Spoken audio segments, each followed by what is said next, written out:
में कोठे हुआ करते थे। अब वो कोठे भी एक निश्चित जगह पर होते थे, उनका इस्तेमाल भी कौन करता था? नॉर्मल आदमी नहीं करता था, जमींदार लोग या कोई विशेष आदमी करते थे। और उनका लाइसेंसिंग भी इस काम के लिए नहीं था, वो लाइसेंसिंग था सिर्फ वो भी लाइसेंसिंग था नाच गाने के लिए। आज हम आपको लेकर चलते हैं एक ऐसे मुद्दे की ओर जो सीधे हमारे समाज की जड़ों को खोखला कर रहा है। अब इसमें ये सोचने का विषय है कि इनमें जब होटलों को रजिस्टर आप देखेंगे, चेक करेंगे, तो एक कमरे की बुकिंग में एक महिला एक पुरुष, ये बुकिंग है सारी, और पूरे 24 घंटे के लिए होता है। तो 24 घंटे की बुकिंग नहीं लेते इसमें जो आते हैं लोग, वो कोई 2 घंटे का, कोई 4 घंटे का, कोई 6 घंटे का, इस तरह की लेते हैं। बात हो रही है डिवाई तहसील क्षेत्र में तेजी से उभरते ओयो होटलों की। तो जब होटल हैं, मान लो इनके ग्राहक हैं, आ रहे हैं, तो क्यों 2 महिलाएं हैं, एक महिला एक पुरुष है? क्यों नहीं है 2 पुरुष? क्यों नहीं है 2 महिलाएं? और दूसरा, क्यों 24 घंटे के लिए बुक नहीं है? क्या कोई व्यक्ति नहीं आता ऐसा पेयर कि जो 24 घंटे बाहर से आ रहा हो या रुकड़ा रुकी जा रहा हो? क्यों शॉर्ट टाइम के लिए?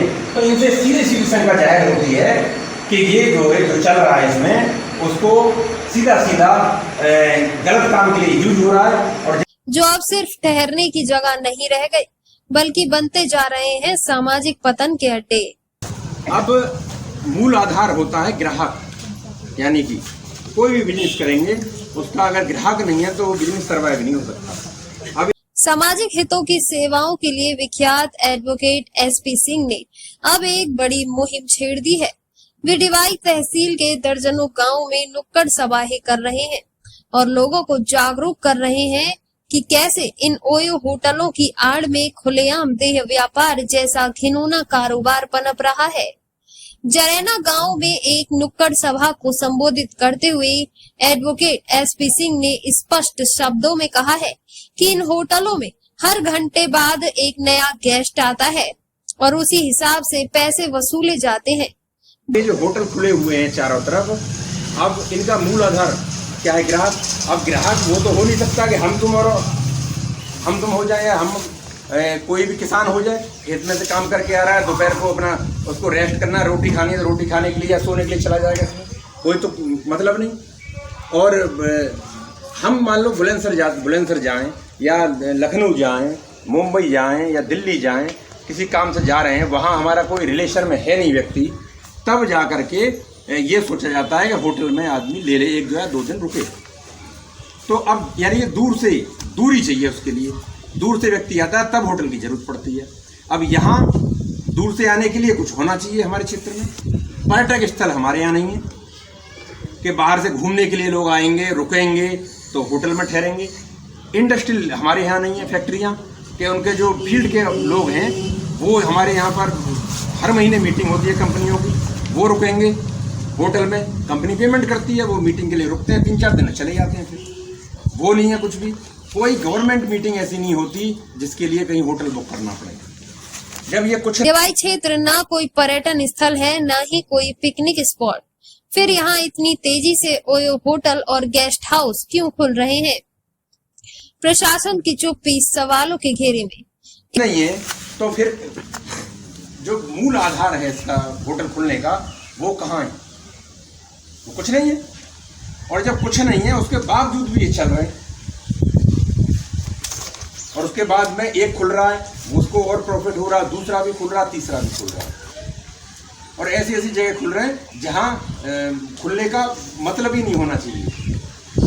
अभी इधर ये जो SSD डिग्री कॉलेज है डिवाई में, इसके पास जब आगे बढ़ेंगे हम उमरारी की तरफ को, तो वो है वहाँ पर ये ब्लॉक, डिवाई ब्लॉक, उसके पीछे खंडर से पड़े हैं पूरे, वो उसी में 2 कमरे का मकान होगा, और उसी पर वो लगा रखा है पूरा पन्नी वाला करके, और वो खोल रखा है।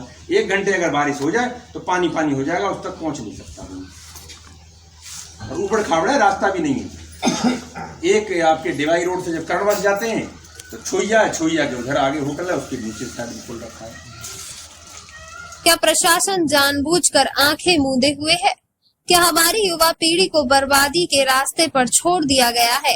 और अगर अभी भी समय रहते रोकथाम नहीं हुई तो परिणाम और भी भयावह हो सकते हैं। एसपी सिंह की इस मुहिम को लोगों का साथ भी मिल रहा है। खासकर अभिभावक और सामाजिक संगठन इस बात को लेकर गंभीर हो गए हैं।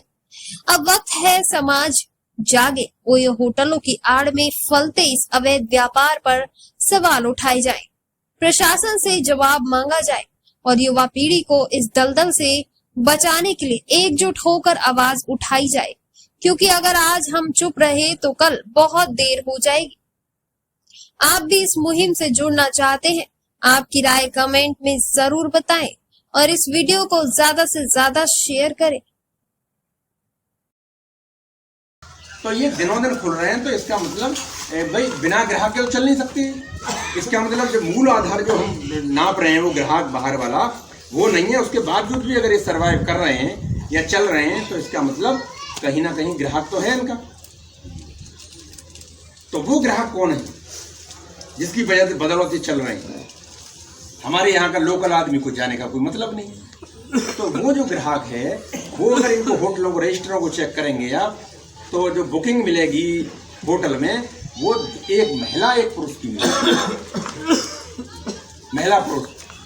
अब होटल है तो फिर दो पुरुष भी तो हो सकते हैं।